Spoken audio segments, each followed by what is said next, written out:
අපි හේතුව බවට පත් කරගෙන තියෙනවා. මරණයේ සැබෑ හේතුව හොයාගත්ත ලෝකේ එකම එක වෛද්‍යවරයා ඉන්නේ. කවුද?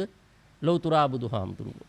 උන්වහන්සේ දේශනාවක් කරනවා උත්පත්තියා සහේවේදං මරණං ආගතං සදා මරණත්ථාය ඕකා සංවදකෝ වියේසති. යම් තැනක යම් කෙනෙක් උත්පත්තියක් ඒ කියන්නේ හට ගැනීමක් සිද්ධ වුණාද ඒ හට ගැනීමත් එක්කම මරණයත් අරගෙනම තමයි එන්නේ.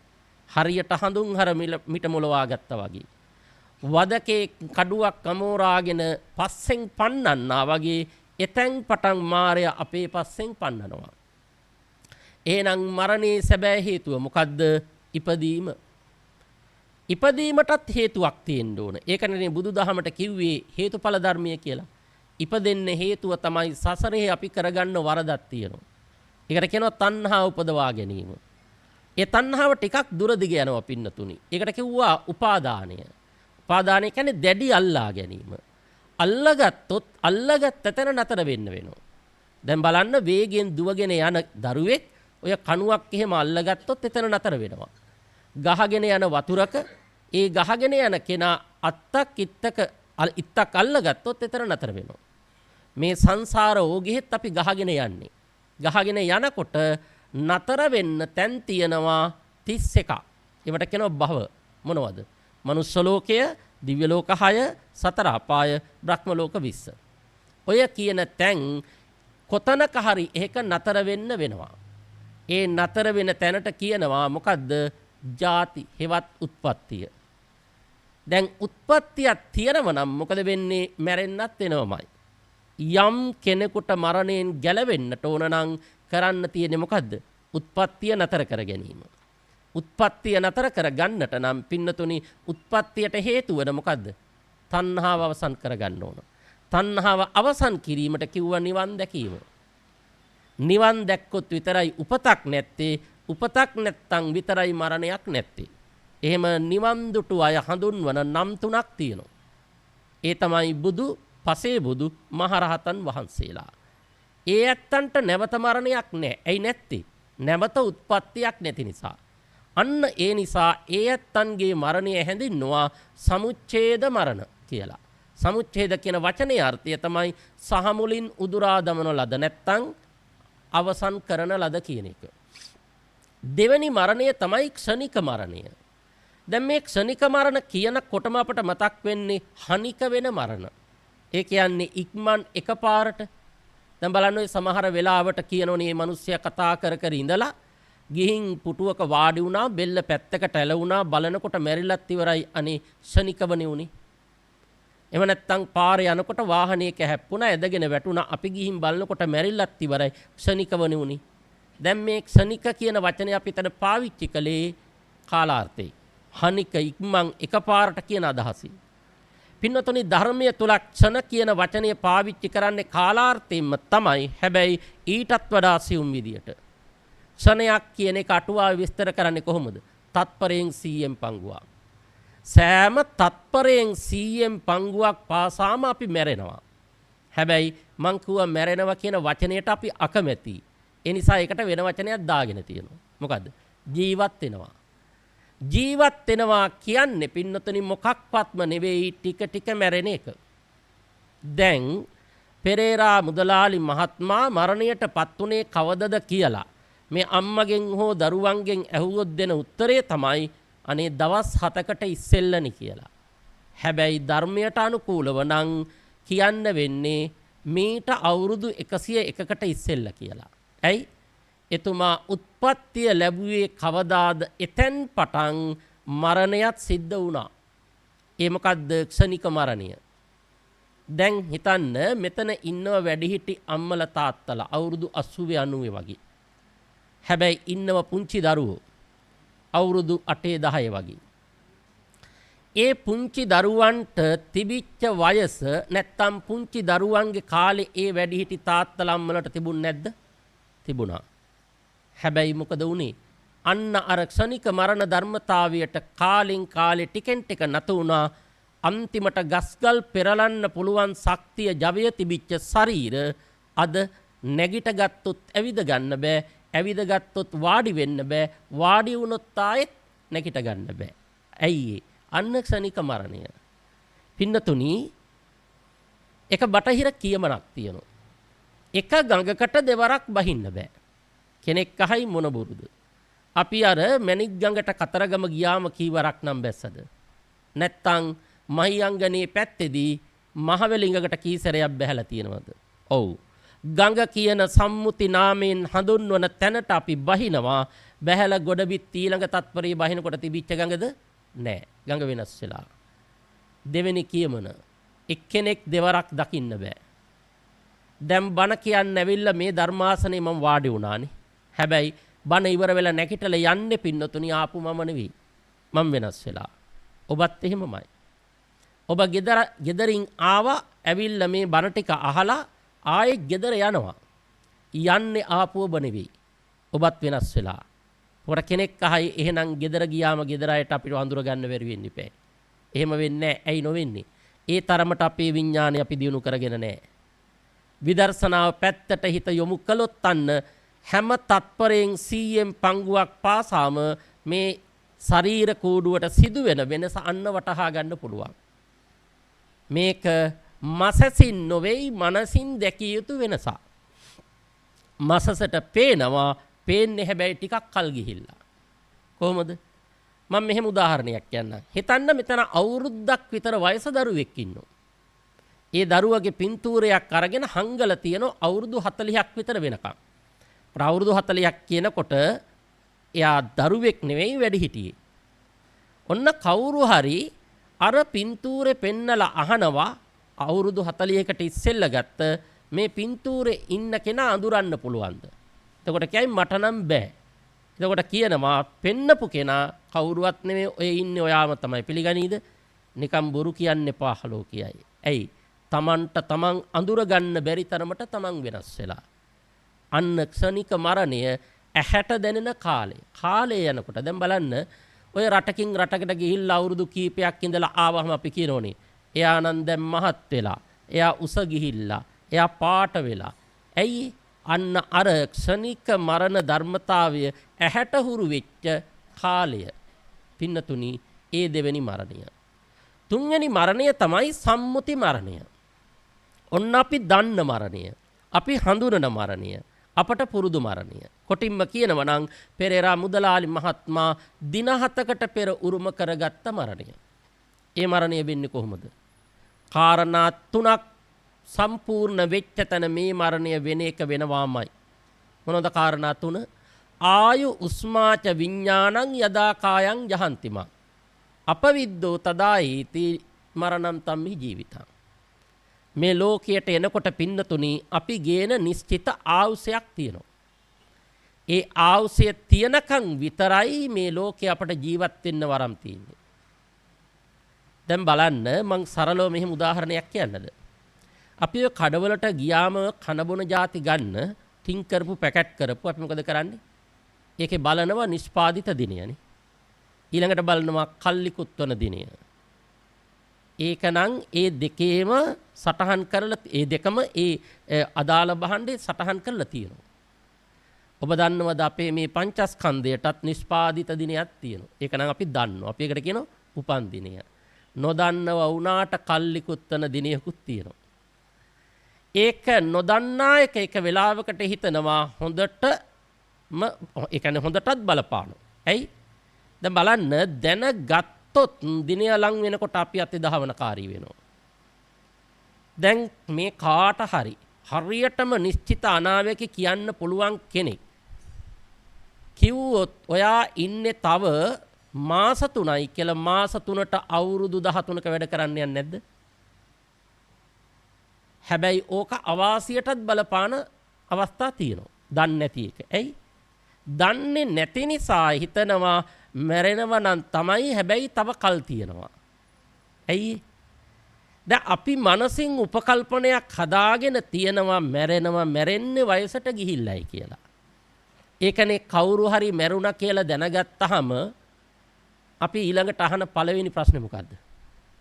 වයස කීයක් විතර වෙනවද? එතකොට අවුරුදු 80ක් 90ක් ඒ වගේ කාලයක්. එහෙම කිව්වට ඒ වයසේ මෙතන ඉන්න අය කලබල වෙන්න එපා. ඒ කියන්නේ එතකොට කියනවා එහෙනම් දැන් වයසයි ඉන්නේ. ඒ කියන්නේ අපි හිතනවා ඒ තමයි මරණ කාලේ. පින්නතුනි ඉන් මෙහා මැරෙන්නේ නැද්ද? දැන් බලන්න අද මියන්මාරේ. මම හිතන්නේ දැනටත් 10000කට වැඩිලු. තව කියන්න බෑ සංඛ්‍යා ලේඛන කොච්චරද කියලා. කවුද හිතුවේ? කිසි කෙනෙක් නොහිතපු වෙලාවක බලන්න ගොඩනැගිලි කඩා වැටලා යට වුණානේ. කොච්චර ජීවිත හානි වෙනවද අපි නොහිතන වෙලාවල් වල. මාරයට වෙලාවක් නැහැ, තැනක් නැහැ, දවසක් නැහැ. එතකොට පින්නතුනි මේ ආයු කියන සාධකය මත තමයි අපි මේ ලෝකේ ජීවත් වෙන කාලය තීරණය කරන්නේ. දැන් බලන්න ඔය සමහර අවස්ථාවල් වල ඕන තරම් ඔබ දැකලා ඇති. මරණය පෙනිපෙනී මරණයෙන් ගැලවෙන අවස්ථා තියෙනෝනේ. මං සරල උදාහරණයක් කියන්නම්. මීට අවුරුදු 8කට 10කට විතර ඉස්සෙල්ලා අපේ රටේ ප්‍රවෘත්ති පත්‍රවලත් මේක පළ වුණා. ජර්මන් ජාතික පිරිසක් ලංකාවට ආවා සංචාරයකට. ඇවිල්ලා ඒ ගියා ලෝකාන්තය බලන්න. කොහොම හරි එතෙන්දී ඒ ආපු එක තරුණයෙක් මේ පින්තූරයක් ගන්න ගිහිල්ලා අවාසනාවට පය පැකිල්ලා වැටුණා අර ප්‍රපාතයට. සාමාන්‍යයෙන් කවුරු හරි ලෝකාන්තයෙන් වැටුණ කියලා දැනගත්තාම අර වන අඩවි නිලධාරීන් කරන්නේ එකම වැඩයි. මොකද බලංගොඩ පොලිසියට ඇමතුමක් දෙනවා. බලංගොඩ පොලිසියට ඇමතුමක් දීලා කියන්නේ මොකක්වත්ම නෙවෙයි, අන්න එක්කෙනෙක් වැටුණ ගිහින් මිනිහ අරගෙන එන්න. එන් එහාට කතා දෙකක් නැහැ. දැන් මේ මිනිස්සු වැටුණට මැරුණද? නැහැ.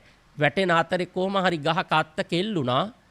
ගහේ කඳට ගොඩ වෙලා වාසනාවට තමන්ගේ සාක්කුවේ තිබුණ ජංගම දුරකථනයේ ගමන් සගියෙකුට ඇමතුමක් දුන්නා. මං වැටුණට මැරුන්නේ මං ඉන්නවා මෙහෙම ගහක එල්ලිලා මාව කොහොම හරි බේරගන්න. එයයි වහාම අර වනජීවි නිලධාරීන් දැනුවත් කරලා ඊට පස්සේ ගුවන් හමුදාව ඇවිල්ලා කොහොම හරි ජීවිතාරක්ෂකව කඹ දාලා බැහැලා මේ මිනිස්සයා ගත්ත ගොඩ. පින්නතුනි නේපාලේ ඔය මේ දවස්වල මේ අද මියන්මාරේ වුණා වගේම මීට අවුරුදු 2කට ඉස්සෙල්ලා නේපාලේ විශාල භූමිකම්පාවක් සිද්ධ වුණා. ගොඩනැගිලි දහස් ගාණක් කඩාගෙන වැටුණා. මිනිස්සු මැරුණ 60000ක් විතර. කඩා වැටිච්ච ගොඩනැගිල්ලක සුන්බුන් ඉවත් කරනවා දින 5කට පස්සේ. මොකටද? මලසිරු හොයන්න. හැබැයි ඒ අතරින් දරුවෙක් දියණියක් මතු වෙනවා අවුරුදු 4මාරයි සීරීම් තුවාලයක්වත් නැතුව. දින 4කටත් පස්සේ මේ ගිය මාසෙට උඩින් මාසේ දකුණු කොරියාවේ ගුවන් අනතුරක් සිද්ධ වුණා. මගීන් 279ක් හිටියා. ගුවන් යානේ 277 දෙනෙක්ම මැරුණා විතරක් නෙවෙයි පිලිස්සිලා ගියා. හැබැයි දෙන්නෙක් බේරුණා. ජනවහරේ කීමනක් තියෙන පින්නතුන්. වෙලාව හොඳ නම් ගලේ ගැහුවත් මැරෙන්නේ නැහැ කියලා. හැබැයි ඒකෙම අනිත් පැත්ත. ගෙනාපු ආවුස අවසන් නම් ආයිත් කිසිවෙක් නොහිතන විදියට මරණය අපි කරා එනවා. දැන් මාස 10කට විතර ඉස්සෙල්ලා හොරණ කුඹුක ප්‍රදේශයේ සිද්ධියක් වුණා. නැනෝ තාක්ෂණය පිළිබඳ විශේෂඥ දැනුම තියෙන තරුණයෙක්, මට මතක හැටියට නම විමුක්ති ජයසුන්දර වගේ. මේ තරුණයා තමන්ගේ වාහනේ එලවගෙන යනකොට පාරේ ඔය ජල සම්පාදනයේ ඉඳගොත කපල මේ තිබිච්ච කානුවක වැටුණ ඉස්සරහ රෝඩ් එක. වාහනේ ගැස්සුණා. එතකොටම වාහනේ එයා බැලුන් එක ක්‍රියාත්මක වුණා. මේ තහඩු කෑල්ලක් කැලවිලා වීසිවෙලා එනකොට මෙයාගේ හරියට බෙල්ලේ වැදුනා. බෙල්ලේ නහරයක් කැපුණා. අධික ලෙස රුධිරය වහනේ වෙලා ඔහු වාහනයෙන් මැරුණා. දැන් වාහනේ එයා බැලුන් එක තියෙන්නේ මොකටද? කෙනෙක් අනතුරකට ලක් වෙනකොට ජීවිතය රැකෙන්න, ජීවිතය ආරක්ෂා වෙන්න තිබිච්ච ඒ උපකරණය ඔහුට මාරේ වුණේ නැද්ද? බලන්න ගිය සතියට උඩින් සතියේ ලංකාදීපත්තරේ මාස 10යි ඒ දරුවගේ වයස. අම්මා දරුවා නාවන්න වතුර බේසම සූදානම් කරලා අනිත් අඩුපාඩු ටික ගෙන ගේ ඇතුළට ගියා. අවාසනාව කියන්නේ ගෙදර දුරකථනයට ඇමතුමක් ආවා. අම්මා විනාඩි කිහිපයක් ඒක කතා කර හිටියා. අන්තිමට අම්මා ඒ කතාව ඉවර වෙලා එනකොට අම්මම පිළියෙල කළ වතුර බේසමේ ඔළුව දාගෙන දරුවා මැරිලා. පින්නතුනි මරණයට වේලාවක් තැනක් නැහැ. දැන් එතකොට පිරිසක් වැඩි ආවුස විඳින්නත් පිරිසක් මෙහෙම අඩු ආවුස විඳින්නත් හේතුව මොකද්ද? චුල්ලකම්ම විභංග සූත්‍රයේදී අහන සුබ මානවකය බුදුහාරංගෙන් ওই ප්‍රශ්නය. කොහොමද අහන්නේ? දිස්සන්ති බෝ ගෝතම මනුස්සා අප්පායුකා දිස්සන්ති දීඝායුකා. බුදුහාමරනේ මේ ලෝකේ සමහර අය දීර්ඝායුෂ විඳිනවා. දැන් බලන්න පෙරේරා මුදලාලි මහත්මයා අවුරුදු 101ක් ජීවත් වුණා. හැබැයි අවුරුදු 101 පන්නල ජීවත් වෙන මිනිස්සු ඉන්න ලෝකයේ තුල ඉපදිච්ච හැටිය දරුවෝ මැරෙන්නේ නැද්ද? හිරිමල් ළමා වයසේදී, භද්‍ර යෞවන වයසේදී නේ?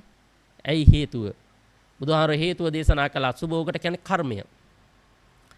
සුභ කර්මය දන්නේ නැහැ. ඒ නිසා මොන කර්මයද? අන්න බුදුහාමර පැහැදිලි කළා.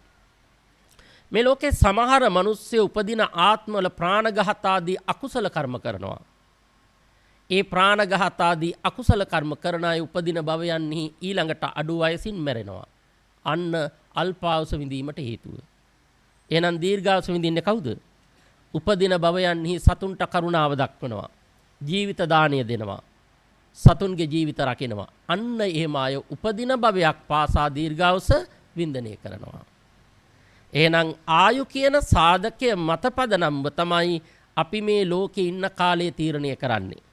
ඒ සමහර වෙලාවල් වල ඇතැම් අයගේ මරණයන් වුණාම කියනවා නේ මේ මිනිස්සයා අහවල් දුස්තර මහත්තයා ළඟට එක්කගෙන ගියාන. නැත්තම් අහවල් තැනින් බෙහෙත් ගත්තනම් අසවල් විදියට මේ දේවල් කළා නම් හරි කියලා. ඒ අපි හිත රවටා ගැනීමට කියන කතන්දර.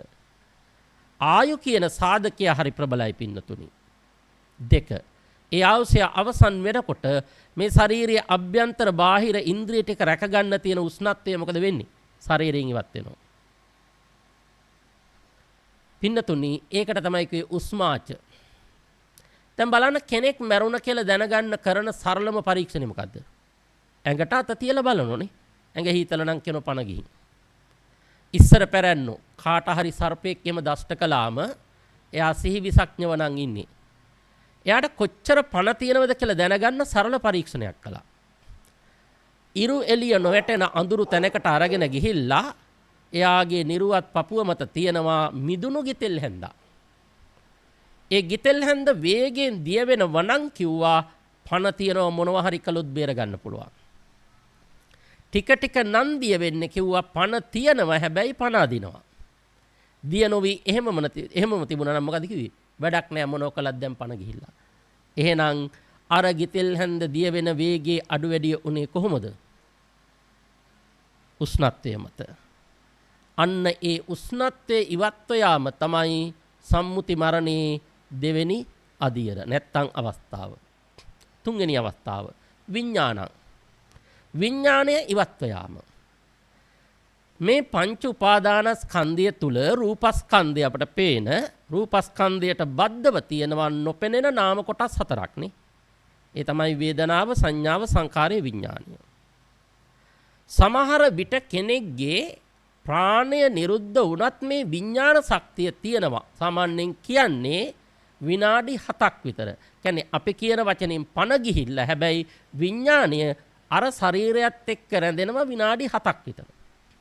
ඉන් පස්සේ යන විඥානය දන්නෝ ගනුදෙනුවක් නැහැ නිසා ඉවත් වෙලා යනවා. ඒක හරියට කියනවා නම් උදාහරණයකින් ගහක කුරුල්ලෙක් කූඩුවක් හදාගෙන ඉන්නවා වගේ. අපි හිතමු ගහ මුල ගින්නක් හටගත්ත කියලා. ගින්නේ රස්නය ගහේ අර කූඩුවට වැදෙන මායිමට එනකොට කුරුල්ල කූඩුව ගැන හිතනවද? නැහැ. ඉන්න පැටව ගැන හිතනවද? නැහැ. තියෙන බිත්තර ගැන හිතනවද? ඒත් නැහැ. වහාම මොකද කරන්නේ? තමන්ගේ ජීවිතය රැක ගන්න වෙනත් ගහකට පිහාමිනවා. අර කූඩුව සාමුලින් අත්හරිනවා. ඒ ගහේ අලුතෙන් කූඩුවක් හදන්න පටන් ගන්නවා. විඥානයත් එහෙම තමයි. ආයුෂයයි එතනින් ගියාම උෂ්ණත්වයයි ඉවත් වුණා කියලා දැනගත්ත හැටියේ මේ ශරීර කූඩුවේ තවත් විඥානය රැඳෙන්නේ නැහැ. විඥානය ශරීරය අත්හරිනවා. අත්හරින විඥානය යන්නේ කොහාටද? අන්න ගොඩක් අය වරද්ද ගන්න තැන. සමහරු කෙනා මේක උඩුගුවනට ගමන් කරනවා. උඩුගුවනේ දින 7ක් සැරිසරනවා. ඒකට කියනවා ගන්ධබ්බ අවස්ථාව නැත්තම් අන්තරාභවය. ඉන් පස්සේ දින 7කින් ප්‍රතිසන්දියක් කරා යනවා. අමූලික බොරු. මේ මහායානික කියවීම. තේරවාදී ඉගැන්වීමේ කොතනකවත් නැහැ පින්නොතනේ විඥාණයට අතොරක්. අතොරක් කියන්නේ අර ගන්ධබ්බ අවස්ථා අන්තරාභවය. සාමාන්‍යයෙන් කියමනට කියන්නේ විඥානයේ ගමන කූඩැල්ලෙක්ගේ ගමන වගේ. අටුවාවල එහෙමයි කියන්නේ. මේක නිවැරදිම නෑ. උදාහරණයකට කියන්නේ විඥානයේ ගමන හරියට කූඩැල්ලෙක්ගේ ගමන වගේ. කූඩැල්ලෙක් ගමන කොහොමද? එක තැනක් අතාරින්නේ ඊළඟ තැන අල්ලගෙන. විඥානයත් එහෙමයි. එක තැනක මැරෙනවයි කියන්නේ නිවන් දැකලා නැත්තම් තව තැනක උපදින එකමයි. දැන් එතකොට ඒ ඉපදීමට ඉබහල් වෙන්නේ මොනවද? රැස් කරගත්තා වූ කර්ම ශක්තිය. ඒ කර්ම ශක්තිය කෙනා කරා එනමා ක්‍රම හතරකට. මොකද්ද ක්‍රම හතර? ගරුක කම්ම, ආසන්න කම්ම, ආචින්න කම්ම, කටත්තා කම්ම. ගරුක ප්‍රබල කුසල් හෝ ප්‍රබල අකුසල්. දැන් ප්‍රබල අකුසල් නම් අපි දන්නවා පංචානන්තරීය කර්ම. කරලා තියෙනව නම් කතා දෙකක් නෑ, දුගති භවවල උපදිනවා. ප්‍රබල කුසල් කිව්වහම ගොඩක් අය වරදවා වටහාගෙන ඉන්නවා මේ අටමහ කුසල් නෑ. ප්‍රබල කුසල් කියන්නේ පින්නතුනි අරූපාවචර ධ්‍යාන. අපි කියන්නේ පංච අභිඥා. එහෙම ඒ අවිඥා උපදවා ගත්ත අය අන්න ගිහින් උපදිනවා අරූපාවචර බඹතලවල. දැන් අපි හිතමු ගරුක කම්ම නැත්තම් ආසන්න කම්ම ඉස්මතු වෙනවා. මොනවද ආසන්න කර්ම කියන්නේ? මරණාසන්න මොහොතේ සිතට පහළ වෙච්ච සිතුවිලි. කටින් කී දේවල් හෝ ක්‍රියාවෙන් කළ දේවල්. දැන් මේ ආසන්න කර්ම කුසල පක්ෂයෙන් ප්‍රබල කරන්න තමයි අපි එවැනි අවස්ථාවල් වල විවිධ සම්‍යක් ප්‍රයෝග පාවිච්චි කරන්නේ. මොනවද? සමහරට පිරිත් කියවනෝ. එහෙම නැත්නම් හාමුදුරු කෙනෙක් බුදු පිළිමයක් වගේ දකින්න සලස්වනෝ. එහෙමත් නැත්නම් කරපු පරණ පින්කම් මතක් කරනවා. අපි කිව්වේ ඉස්සර නම් පින්පොත කියවනෝ කියලා. ඒ කුසල පක්ෂයෙන් යහපත් කරවන්න. මේ ආසන්න කර්ම අවස්ථාව හරි පරිස්සමෙන් පරිහරණය කරන්න ඕන තැනක්. දැන් සමහරු වැරදි දේවලුත් කරනවා. මොනවද? අර මරණාසන්න කෙනාගේ ඇඳ වටේ ඉඳගෙන අඬන්න පටන් ගන්නවා. සමහර විට යන්න එපා කියලා අත්පා අල්ලගෙන කෑ ගහනවා. හිතවිලි වෙනස් වෙන්න බැරිද? වෙනස් වෙන්න පුළුවන්. සමහරු කරන තව වරදක් තමයි බලහත්කාරයෙන් කවන්න පොවන්න යනවා. එතකොට ඒ කෙනාගේ සිත තුළ බැරි වෙලා හරි දේශසිතුවිල්ලක් ඇති වුණත් වෙනස් වෙන්න පුළුවන්. අන්න ඒ නිසා පින්නතුනි හරි පරිස්සමටයි එතන ආසන්න කර්මයේ ඉදිරියේ කටයුතු කරන්න ඕන. ආසන්න කර්මයක් නැහැ කියමු නැති වෙන්න බෑ. අනිවාර්යෙන් පහළ වෙනව බොහෝ විට. නැත්තම් ආචින්න කම්ම සසරේ පුරුදු කරපු පෙර කර්ම ශක්තිය. ඒකත් නැත්නම් කටත්තා කම්ම. ඒ කියන්නේ විපාක නොදී ඉතුරුව තිබුණු සුළු කර්ම. මොනම දෙයකින් හරි වෙන්නේ මොකද්ද? අනිවාර්යෙන් නිවන් දැකලා නැත්නම් කොතනක හරි උත්පත්තියට හේතු වන ඒ ප්‍රතිසන්දියට අවශ්‍ය කර්ම නිමිත්ත පහළ කරගන්න. එතකොට මැරෙනවා කියන්නේ එහෙනම් මොකද්ද? නැවත උපදින එකනේ. නැවත උපදිනවා කියන්නේ මොකද්ද? ශරීරය අලුත් වීමනේ. නැද්ද? දැන් මම මෙහෙම උදාහරණයක් කියන්නද? පෙරේරා මුදලාලි මහත්මයා ජීවත්ව සිටි කාලය තුල විවිධ පින්කම් කළානේ. ඒ කරගත්තා වූ කුසල් මත එතුමාට නැවත මනුෂ්‍ය ආත්මයක උත්පත්තිය ලබන්න වාසනාව තිබුණා නම් මේ වෙනකොට අනිවාර්යෙන් මොකද වෙලා තියෙන්නේ? මනුෂ්‍ය මවකගේ කුස තුල පිළිසිඳගෙන අවසానයි කලලයක් හැටියට. දසකඩ මාසයකින් ඒ කලලය දරුවෙක් හැටියට මේ ලෝකෙට බිහි වෙනවනේ. බිහි වෙනකොට ගේන්නේ 101ක් අවුරුදු නඩත්තු කළ ශරීර අවයවද නැහැ. බොහොම කිරි කැටි මුල කැටි අලුත් අත්පානේ. එහෙනම් මැරෙනවා කියන්නේ ශරීරය අලුත් වීම නෙමෙයිද? පින්නතුනි එකවරක් බුදුහාමුදුරුවෝ ළඟට ආපු බමුණෙක් අහනවා ප්‍රශ්නයක්. මොකද්ද ප්‍රශ්නේ? ශ්‍රමණයන් වහන්සේ ඔබ වහන්සේ දේශනා කරනවා මේ ලෝකේ මිනිස්සු මැරුණාම නැවත උපදිනවා කියලා. ඒ නැවත උපදින්නේ ඔහුමද නැත්නම් වෙන කෙනෙක්ද? බුදුහාර උත්තරේ දුන්නා කොහොමද? නචසෝ නචාඤ්ඤෝ. එයත් නෙවෙයි වෙන කෙනෙකුත් නෙවෙයි කිව්වා. බමුණට හොඳටම කේන්ති ගියා. ඇයි? මේ ශ්‍රමණයන් වහන්සේ කියන බොරුවල හැටි. කෙනෙක් මැරුණාම නැවත උපදිනවා කියනවා. ඔහුම දැහුවාම ඔහුත් නෙවෙයි කියනවා. වෙන කෙනෙක් දැහුවාම වෙන කෙනෙකුත් නෙවෙයි කියනවා. බුදුහාර පැහැදිලි කරලා දුන්නා. ඔහුම නම් ඔහු ඒ ශරීර කූඩුව අරගෙන යන්න එපා ඊළඟ භවයට ගෙනියනවද? නැහැ. ඒකත් හරිනවා. හැබැයි ශරීර කෝඩුව අත්හැරියට පින්නතුනි රැස් කරගත්තා වූ කර්ම ශක්තිය අපි කියන සංස්කාර ධර්ම ඒවත් හරිනවද? නැහැ. ඒක අරගෙන යනවා. එහෙනම් ඔහුත් නෙවෙයි වෙන කෙනෙකුත් නෙවෙයි. ඇයි? කොටසක් හලනවා කොටසක් ගෙනියනවා. පින්නතුනේ ඔබ දන්නවද සම්මුති මරණයේ ඊළඟ අරුමය? දැන් කෙනෙක් මැරුණාම සමහරට ඉන්න අය අඬනවානේ. හැබැයි මැරිච්ච කෙනා hina වෙන්න පුළුවන්. ඇයි? හිටියට වඩා හොඳ තැනක නම් ඉපදලා තියෙන සතුරු නැද්ද? මනුස්ස ලෝකේ හිටපු කෙනෙක් ගිහින් ඉපදුනේ දිව්‍ය ලෝකේ නම් ඒ කෙනාට සතුරු නැද්ද? දැන් මේකට හොඳම උදාහරණ මම කියන්නම්. බෞද්ධ සාහිත්‍යයේ ඔබ අපි දන්න ඉතාම ජනප්‍රිය කතාවක් තියෙනවා. මොකද්ද? මට්ට කුණ්ඩලී කතාව. මට්ට කුණ්ඩලී තරුණයා මැරෙන්නේ අවුරුදු 19 දී. ඇයි? තාත්තගේ අධික මසුරුකම නිසා පාණ්ඩු රෝගයට හරියට බෙහෙතක් නොකර. මැරුණට පස්සේ තාත්තට අන්න දරු දුක වැඩි වුණා. තාත්තා මොකද කළේ? පුතා දවන චිතකය ළඟ දන ගහගෙන අඬනවා. ඒ අඬනකොට මැරිච්ච මට්ට කුණ්ඩලී කොතනද ඉන්නේ? එතනම ඉහළ අහසේ. එතනම ඉහළ අහසේ ඉඳගෙන තාත්තා දිහා බලාගෙන hina වෙනවා. hina වෙන විතරක් නෙවෙයි ඔච්චම කුච් කරනෝනේ. ඇයි? හිටියට වඩා හොඳ තැනක ඉපදිලා. එහෙනම් මරණයක් ඉදිරියේ හඬන එකෙන් ඇති පළක් නැහැ. හැඬුවට කමක් නැහැ. අපේ නූතන සමාජය තුළ තියෙන අවිඥානික භවය කියන්නේ අනවබෝධය කොච්චරද කියනවනම් පින්නතුනි, ගොඩක් අය හිතන්නේ මරණයක් වුණාම අඬන්න ඕන කියන්නේ. දැන් සමහර තැන්වල අවස්ථාවල කියනවා බලන්නකෝ මේ මිනිස්සු මැරුණා, ඉන්න අයට කිසි ගාණක්වත් නැහෙනි. ඇයි? කවුරුවත් ඇඬුවේ නැහෙනි. මේ ඇඬීම කියන එක තරම් ඕලාරික දෙයක් බුදුහාමුදුරුවෝ පෙන්නලා නැහැ කොතන. මේ බුදුහාමුදුරුවෝ හැර වෙන කවුරුවත් පෙන්නලා නැහැ. බුදුහාමුදුරුවෝ දේශනා කරන්නේ අඬන්න එපා. ඒ කියන්නේ අඬන්න එපා නම් hina වෙන්න කියන එකද? ඒකත් නෙවෙයි. දැන් සමහරු එහෙමත් කරනවනේ. දැන් අර ඇතැම් අය මැරුණාම සින්දු කියන්න කියනෝ. සින්දු දාලා තියන්න කියනෝ. නටනටා මලසිරුර අරගෙන යන්න කියනෝ. ඒත් අන්තගාමීත්වය. අරක අඬන එකත් අන්තගාමීත්වය. ඒකත් නෑ. ඇති කරගන්න උපේක්ෂාව. ඇයි? කෙනෙක් මැරුණාම ඉන්න අය ඇඬුවට කමක් නෑ පින්නතුනි, කාරණා දෙකක් මත. එකක් තමයි ඒ මැරිච්ච කෙනා වෙනුවෙන් ඉන්නකොට යුතුයකම් ටික ඉටු කරගන්න බැරි වුණා නම්. අපි හිතමු තාත්තෝ අම්මා මියදුනා කියලා.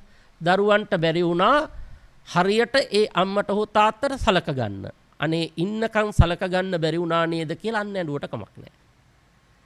නැත්තම් දෙවනිවට අඬන්න පුළුවන් ඒ කෙනා ඉන්නකොට ගත කළ ජීවිතය නරක දුසිරිතෙන් පිරිච්ච එකක් නම්, පින්කම් කුසල කර්ම කරගත්තේ නැති කෙනෙක් නම් අන්න ඇඬුවට කමන්නේ. ඇයි? අනිවාර්යෙන් දන්නෝ මරණින් පස්සේ ගිහිල්ලා උපදින්නේ කොහෙද? දුගතිය කියලා. නැත්තම් අඬන්න හේතුවක් නැහැ. අඬන්න නෙවෙයි බුදුහාර දේශනා කළේ.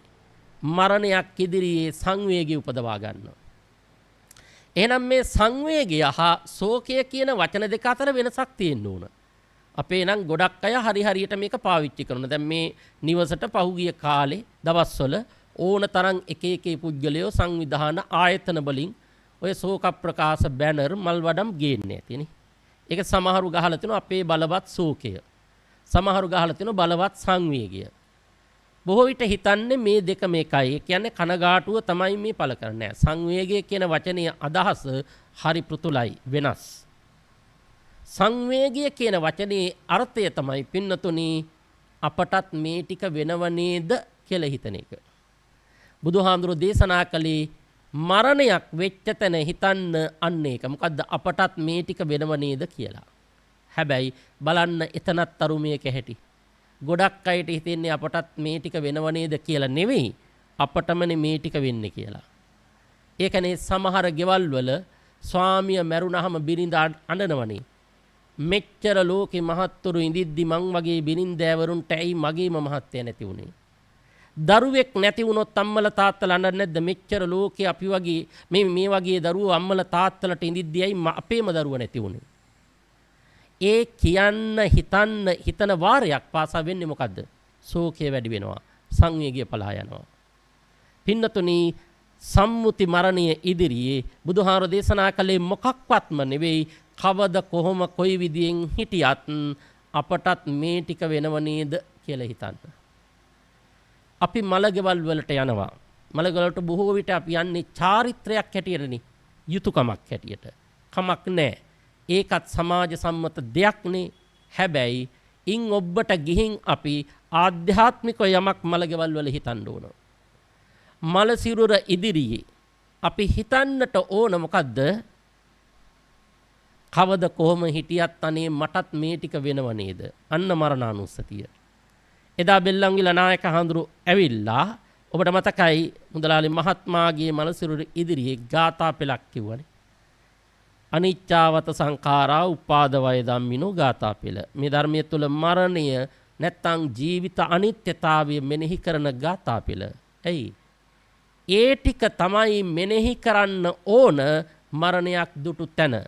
කවද කොහොම හිටියත් අනේ මටත් මේ ටික වෙනව නේද? අපට කීයටවත් මතක් වෙනවද? මතක් වෙන්නේ නැහැ. මතක් නොවෙනව විතරක් නෙවෙයි. කවුරු හරි ළඟට ඇවිල්ලා මතක් කළොත් දැන් ඉතින් මෙයත් මෙහෙම වුණා. ඔයාටත් කවදක හරි ওই ටික වෙයි නේද?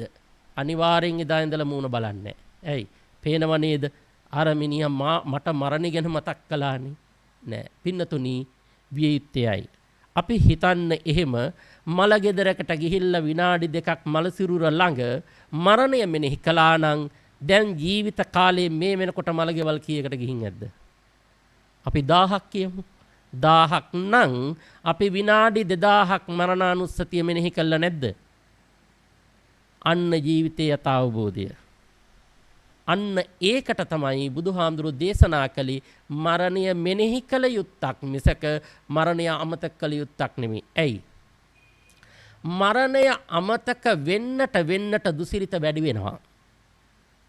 ඒ කියන්නේ පුද්ගලයා එතකොට අසත්පුරුෂයෙක් වෙනවා, සත්පුරුෂකම් නැති වෙනවා. ඇයි? එයා එතකොට බොහෝ විට අර කියන සක්කාය දිට්ඨියට යටත් වෙනවා. ඒ නිසා පින්නතුනි මරණය ඉදිරියේ මරණය මෙනෙහි කිරීමයි කළ යුත්තේ. පෙරේරා මහත්මයා වෙනුවෙන් ආදරණීය පියාණන් වෙනුවෙන් මේ මෑණියන් ඉදිරියේ තියාගෙන දරුවන් ඒ යුතුයකම් ටික කළා. ගරුතර මහා සංඝ රත්නය විශාල පිරිසක් වැඩම කරලා අවසන් කටයුතු සිද්ධ කරන වෙලාවේ අනිත්‍ය ප්‍රතිසංයුක්ත ගාථාදිය දේශනා කරලා මතක වස්ත්‍ර පූජා කරලා දහත් ගිලම්පස පූජා කරලා එතුමා වෙනුවෙන් කළ යුතු පරලව යුතුයකම් ටික කළා. හැබැයි මා හිතන්නේ පෙරේරා මහත්මයා වෙනුවෙන් මේ දරුවන් මේ අම්මා එකතු වෙලා යුතු මේ පින්කම් නොකලට එතුමාට පින්වල අඩුවක් නැහැ. මම අද හවස මට කතා කළා විමලාරාමයේ අපේ සිවරතන හාමුදුරුවෝ. කතා කරලා කිව්වා ඒ පන්සලේ හිටපු පැරණිම දායකයෙක්. පැරණිම දායකයෙක් විතරක් නෙවෙයි දායක සභාවේ සභාපතිවරයා හැටියට නායක හාමුදුරුවෝ වැඩ ඉන්න කාලේ දීර්ඝ කාලයක් කටයුතු කළා. පන්සලේ අද වර්තමාන දියුණුව අභිවෘද්ධිය වෙනුවෙන් කළ යුතු වගකීම් ධනයෙන්ද ශ්‍රමයෙන්ද හැම පැත්තකින්ම නොපිරිහෙලා ඉටු කරපු චරිතයක්. ඒ කියන්නේ ඒ වචන ටිකෙන් මට තේරුනේ පන්සලක් හදන්නට මූලික වෙච්ච මහදායකයෙක්. එදා බෙල්ලන්විල නායක හාමුදුරුවෝ මෙතෙන්දි මතක් කළෙත් අපි ඒක මොකද? අපවත් වෙච්ච සෝමරතන නායක හාමුදුරුවෝ වැඩ ඉන්න කාලේ ඉඳලා බෙල්ලන්විල පෙරහැර පටන් ගත්ත මුල් අවදියේ සිට පෙරහැරේ ප්‍රධානම දායකයෙක් වුණා විතරක් නෙවෙයි ඒ සඳහා මහත් කැපවීමෙන් ක්‍රියා කරපු කෙනෙක්.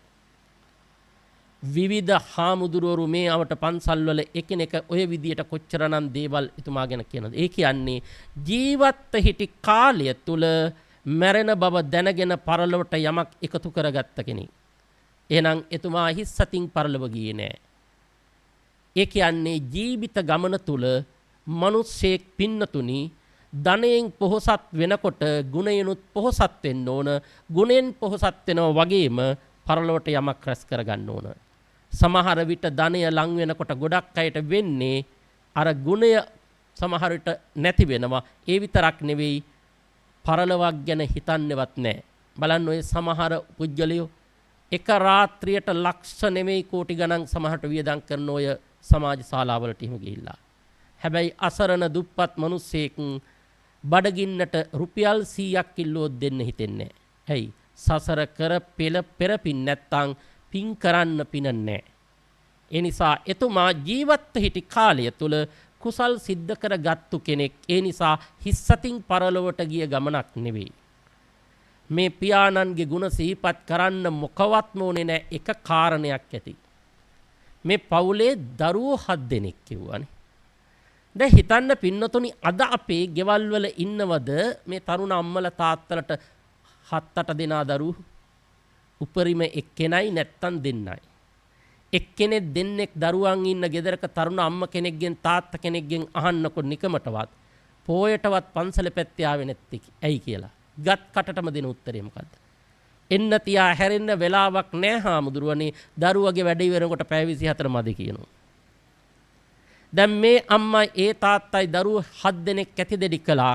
ඇතිදෙඩි කළේ මෑතකද නැහැ බොහොම ඈතක. අවුරුදු 40කට 50කට 60කට එහානේ.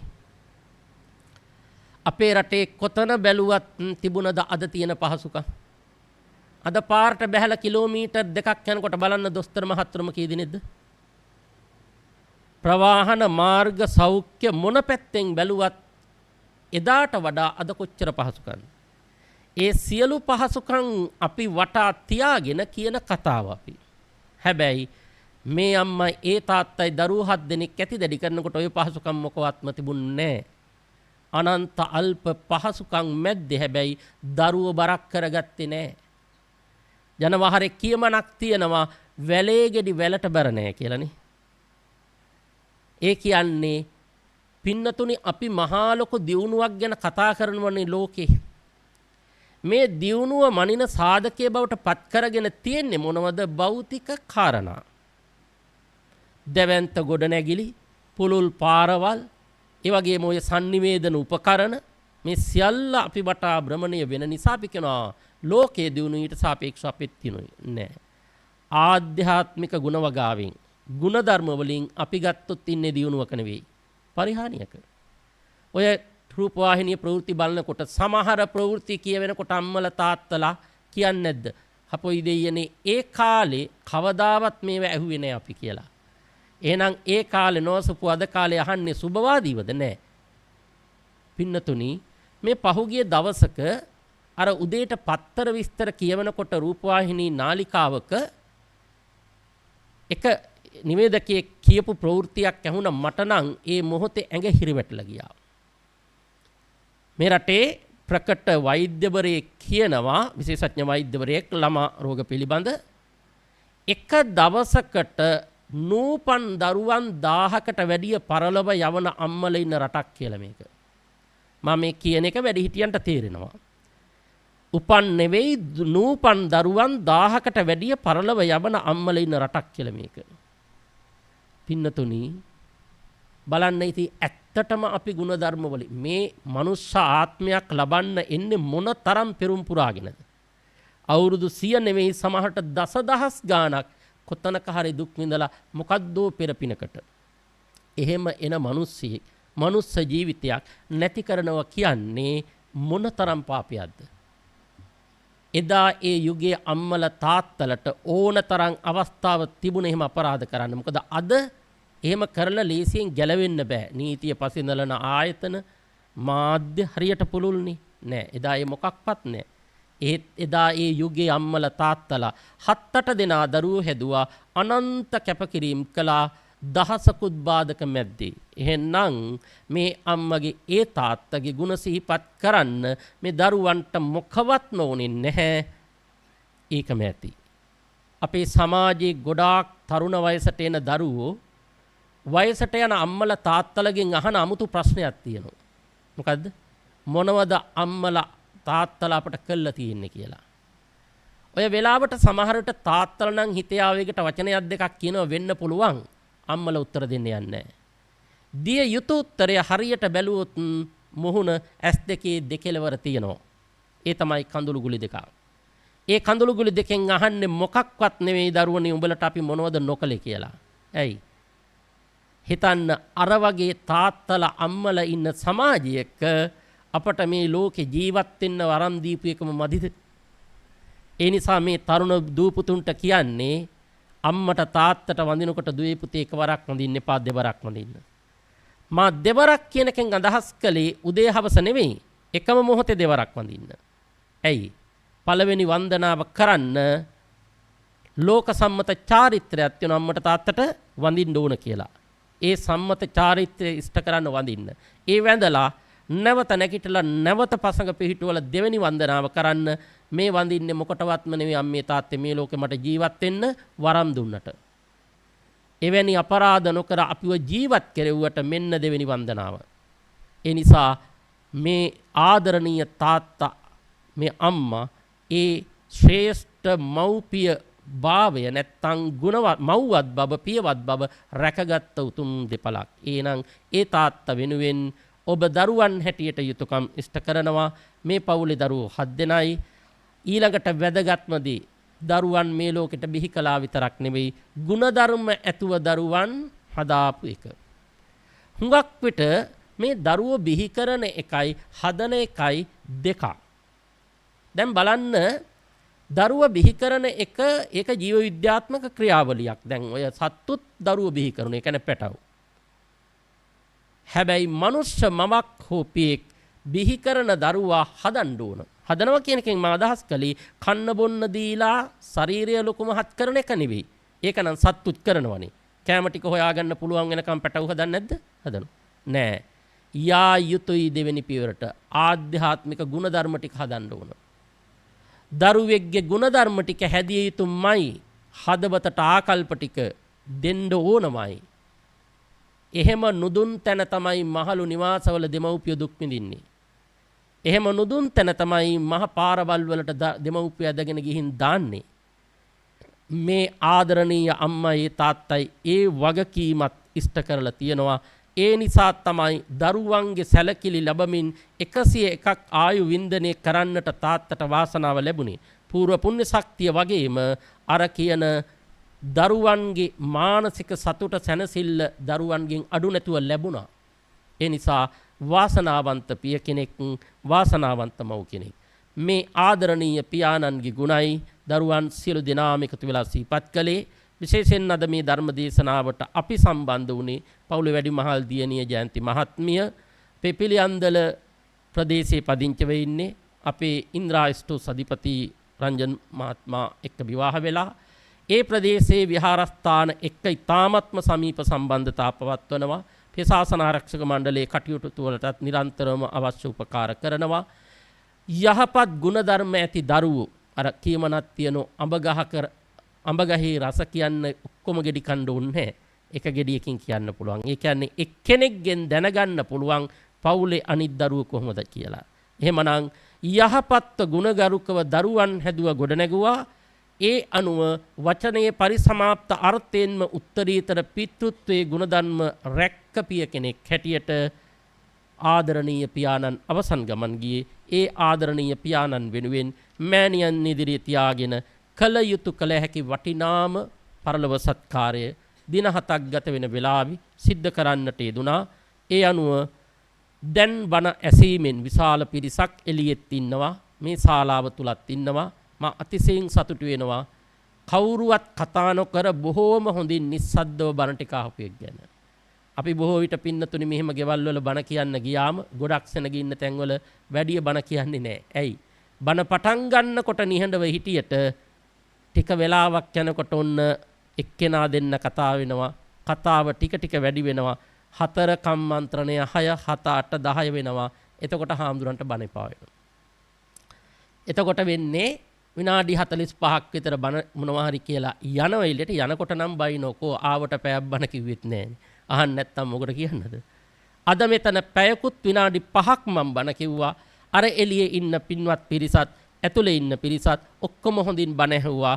අනුන්කල පින්කමකට බොරුවට සාදු කියනව නෙවෙයි. හැබෑවටම ඔබ රැස් කරගත්තා වූ ධර්මානිසංසයක් එහෙනම් මේ ඥාතිවරයා වෙනුවෙන් අනුමෝදන් කළ හැකි.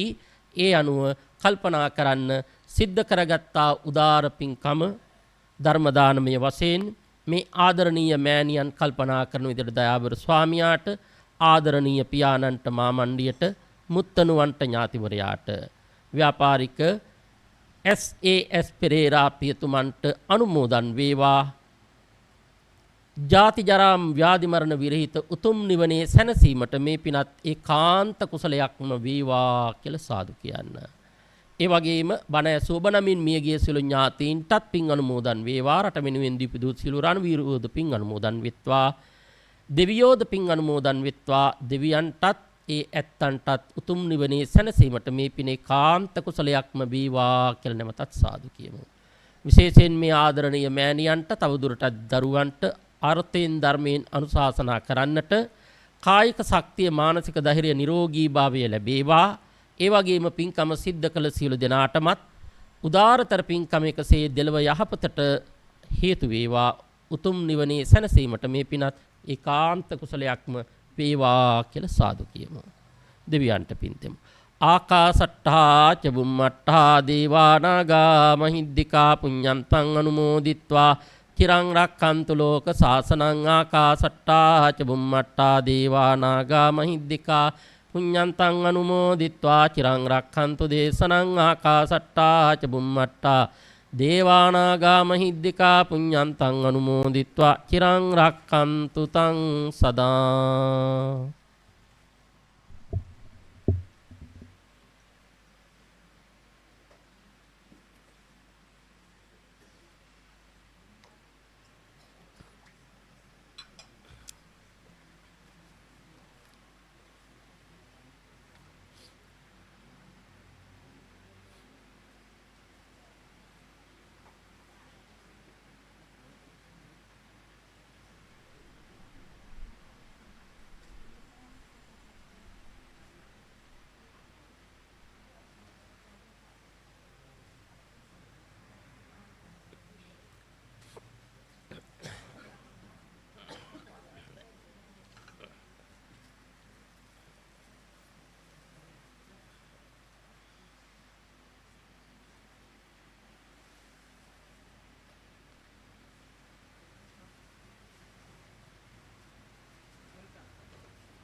හොඳයි.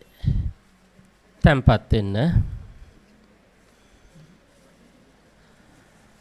ලෞතර බුදුරජාණන් වහන්සේ විසින් දේශනා කරන ලද්දා වූ ශ්‍රී සද්ධර්ම දේශනාවක් ශ්‍රවණය කිරීමෙන්ද ධර්මයට ගරු කිරීම වශයෙන් දහම් පනුරු පූජා කිරීමෙන්ද ලබන ලද්දා වූ සකල විද පුණ්‍ය සම්භාර ධර්මයන් දින 7කට පෙර මිය පරලොව ගියා වූ එස්.එස්. පෙරේරා ආදරණීය පියාණන් ප්‍රධාන සෑම දෙනාටම අනුමෝදන් කරමි අනුමෝදන් වේවා.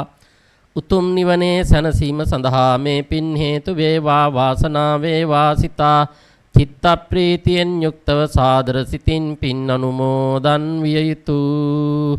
අභිවාදන සීලිස්ස නිච්ඡං උද්ධාපචායිනෝ චත්තාරෝ ධම්මා වඩ්ඩಂತಿ ආයුවන්නෝ සුඛං බලං ආයුරාෝග්‍ය සම්පatti සග්ග සම්පatti මේවච අතෝ නිබ්බාන සම්පatti ඉමිනාතේ සමිජ්ජතු.